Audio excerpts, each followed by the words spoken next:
João, capítulo 11. Um certo homem, chamado Lázaro, de Betânia, da aldeia de Maria e de sua irmã Marta, estava doente. Esta Maria, cujo irmão Lázaro estava doente, era a mesma que ungiu com óleo perfumado o Senhor e lhe enxugou os pés com os seus próprios cabelos. Assim sendo, as irmãs de Lázaro mandaram dizer a Jesus: Senhor, eis que aquele a quem amas está enfermo. Ao saber do ocorrido, disse Jesus: Esta enfermidade não é para a morte, mas sim para a glória de Deus, para que o Filho de Deus seja glorificado por meio dela.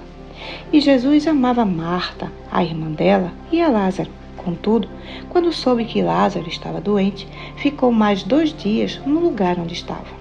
Depois disso, falou a seus discípulos: Vamos voltar para a Judéia? Ao que lhe advertiram os discípulos: Rabi, há pouco os judeus tentaram apedrejar-te, e mesmo assim estás indo para lá outra vez? Jesus lhes respondeu: Não são 12 as horas do dia? Se alguém caminhar de dia, não tropeça, porque vê a luz deste mundo. Mas, se caminhar na noite, tropeça, porque a luz não está nele. Tendo dito estas palavras, prosseguiu explicando-lhes: Nosso amigo Lázaro dorme, mas eu vou até lá para despertá-lo. Então, seus discípulos lhe disseram: Senhor, se ele está dormindo, vai ficar melhor.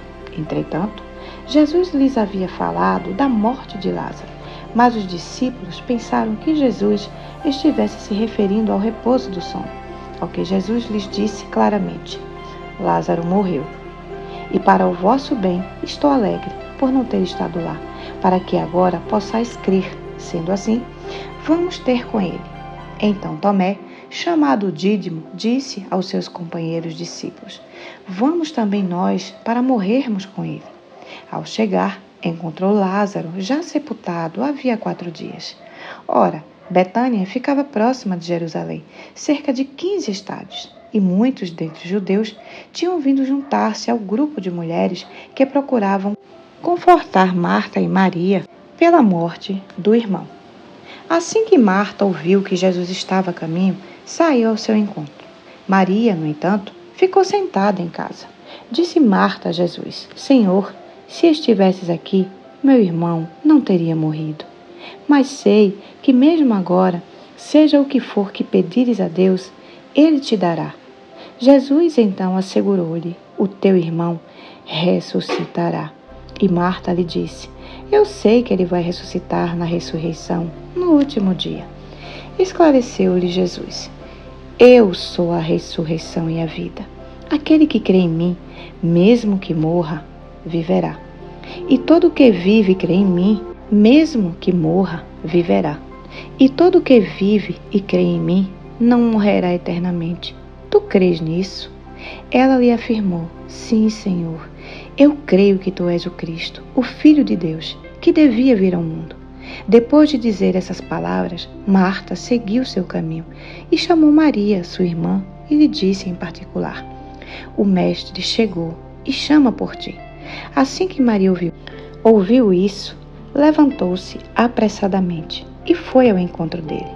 Jesus ainda não havia entrado no povoado, mas estava onde Marta o encontrara. Os judeus que estavam com Maria em casa e a consolavam, vendo que ela se levantou apressadamente e saiu, seguiram-na, julgando que ela fosse ao sepulcro para ali chorar. Então, quando Marta chegou ao lugar onde Jesus estava, vendo-o, prostrou-se aos seus pés e desabafou: Senhor, se estivesses aqui, meu irmão não teria morrido. Sendo assim, ao ver Maria chorando, bem como os judeus que vieram com ela, Jesus indignou-se no espírito e compadeceu-se. Perguntou-lhes Jesus: Onde o colocastes? E eles indicaram-lhe: Senhor, vem e vê. Jesus chorou. Então os judeus comentaram: Vede como ele o amava. Mas alguns deles questionaram: Não poderia este homem que abriu os olhos do cego ter evitado que seu amigo morresse? Então, novamente Jesus se indigna em seu próprio espírito e, comovido, dirige-se ao sepulcro. Era uma gruta na rocha com uma pedra fechando a entrada. Determinou Jesus: tirai a pedra. Preveniu-lhe Marta, irmã do falecido: Senhor, ele já cheira mal, pois já se passaram 4 dias. Encorajou a Jesus: eu não te falei que, se creres, verás a glória de Deus? Então, tiraram a pedra da entrada do lugar onde o homem morto estava deitado. E Jesus, levantando seus olhos aos céus, agradeceu: Pai, dou-te graças, porque me ouviste. Eu sei que sempre me ouves, mas disse isso por causa da multidão que está ao meu redor, para que creiam que tu me enviaste. E tendo dito estas palavras, clamou em alta voz: Lázaro, vem para fora.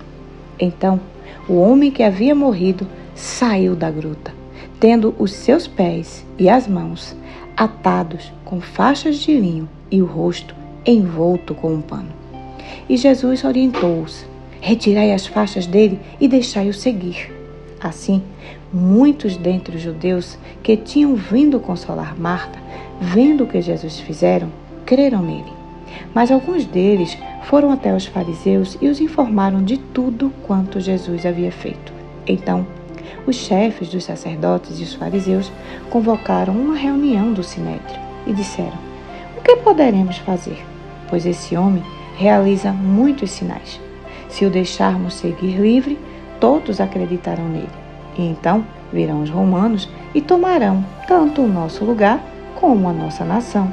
Entretanto, um dentre eles, chamado Caifás, que naquele ano era o sumo sacerdote, disse a eles: vós falais do que não compreendeis, nem considerais que é do vosso interesse que morra um só homem pelo povo, e não pereça toda a nação.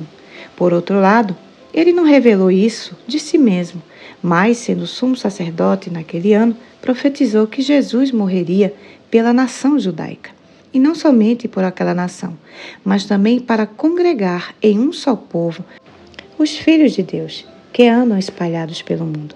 Assim, daquele dia em diante, pactuaram em tirar a vida de Jesus.